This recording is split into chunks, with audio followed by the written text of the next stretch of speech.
Welcome, genuine souls. Okay, so you find yourself here because your perceived twin soul has turned into another person. They're not the same person that you fell madly, deeply in love with. They're not the person that used to love bomb you, used to listen to every word you said, used to compliment you all the time. Now they're flaky, they're ignoring you, they're breadcrumbing you. They're not quite the same person anymore, you've noticed. This is probably because they are a person with NPD, Narcissistic Personality Disorder. Now, how these people operate, they seem to have this real thing where they just love getting projects, having projects, unfortunately using people. They have love projects and love sources, they're called. And because these people don't feel empathy or love in the way a normal person feels love, the way we feel love is it kind of rushes into our bodies, makes us feel high, happy, we're elated, everything's fluffy and light, it's just wonderful. They don't feel that. Now, this condition is a deep psychological mind condition, and they believe it comes from or stems from very early childhood, where the primary caregiver did not pay attention to the child or did not give the child solid foundations, or the child was put through some sort of trauma. So yeah, that's where it comes from. Half the time they don't mean to do what they're doing. They're driven by this deep, deep subconscious thinking and this mindset. They live in perpetual paranoia that somebody is going to outdo them or hurt them in some way. Now, with the romantic narcissist, oh my lord, if you've been unfortunate enough to be caught up with one of them, at the start, it's like heaven on earth. It's like nothing you've ever known. This person just pays attention to you. They look intently at you. They agree with everything you have to say. They're just your perfect soulmate. Now, what they're doing, basically, and what they do with all of their love projects, love sources, they mirror them. They project back what the person wants to hear, wants to see, wants to feel.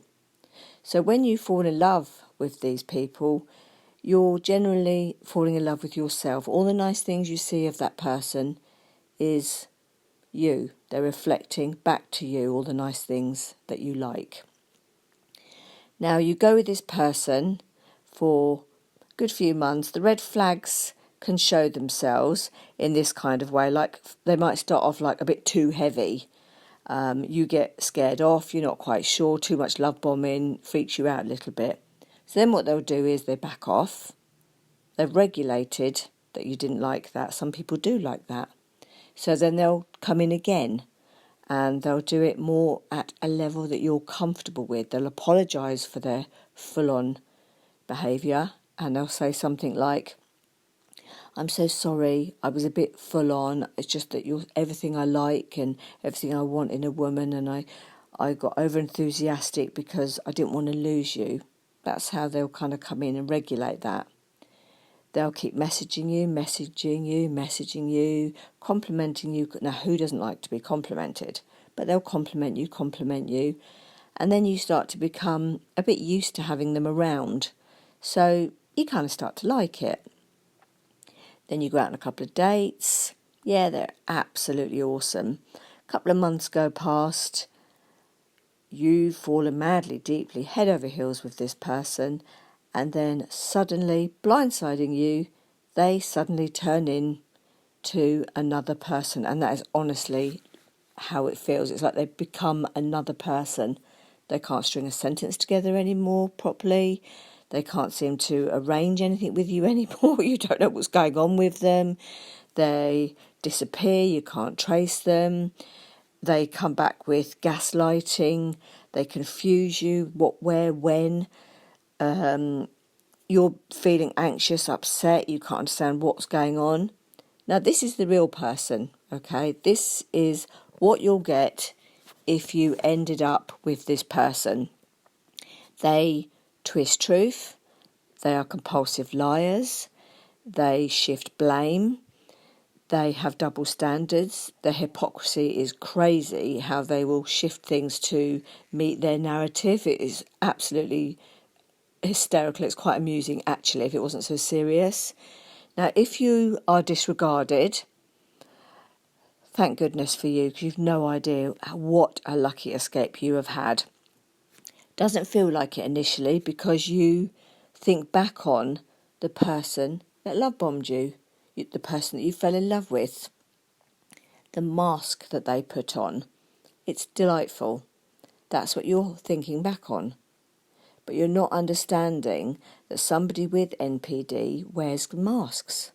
They put on a different mask for each source or each person that they're interacting with. Now, we all have elements of that. We all do that. That's not abnormal, but it's the level in which they do it. And the elements and the traits and the cycle that they have damages many innocent, genuine people's lives. Because unfortunately, most people go by truth and honesty and integrity, where a narcissist, those rules have gone completely out the window. They have no boundaries. It's all about them. It's all about them, their needs, their wants, their everything. So they live in this perpetual state where nobody must harm them, nobody must win over them. They can never be at blame. So, say if you've been disregarded, you're going to be seeped in hormones, you're going to be anxious, your life is going to be absolutely turned upside down. But like I say, you have no idea what a lucky escape you've had. What you started to get when they switched into this other person, that's what you would have had if they decided to have kept you, to take you off the shelf, because they shelve all their past projects and their sources, because some stay in love with them because they're led on for many, many months. Some are even led on for over a year. They can go back to them and basically stay with them. But that person has a life of hell. That person is basically kept. They're used and abused, not so much physically, it's more mentally. They are gaslighted, lied to, because behind their back they've probably got other sources.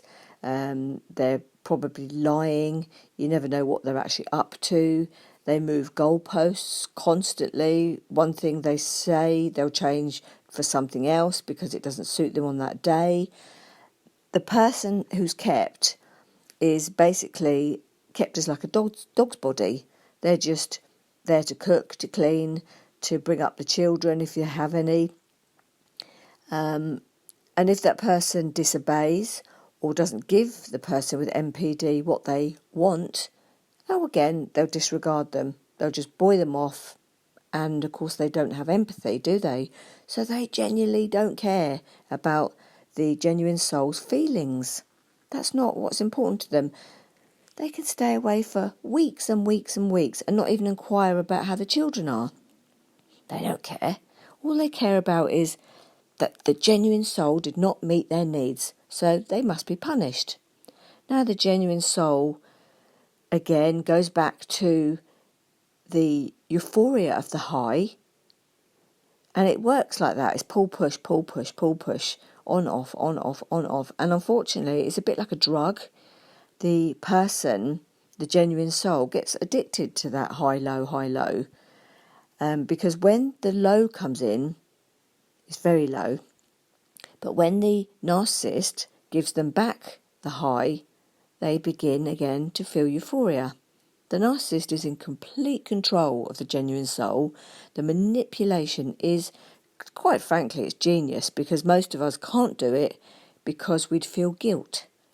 We'd feel the empathy. We haven't got it in us to behave to another person like that.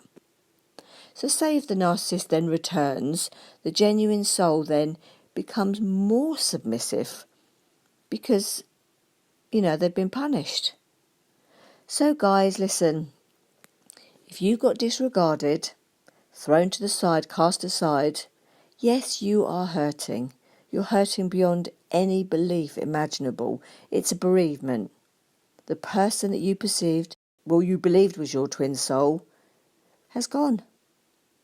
They've skipped off. You believe probably with another source or another person. But you know what? You will heal from this. You will heal. Take it a day at a time. Do your positive affirmations. Do your self-love work.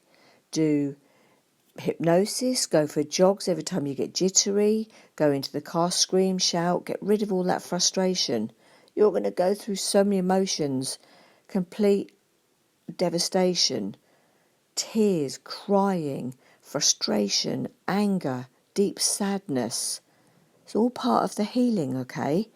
Now, there'll become a day when you don't, and I know this will probably give you a panic attack, but you really won't care about them anymore. All this head madness is gone. You will be able to think straight again. You will be able to have logical thinking. And trust me, you cannot beat that. There's nothing like it.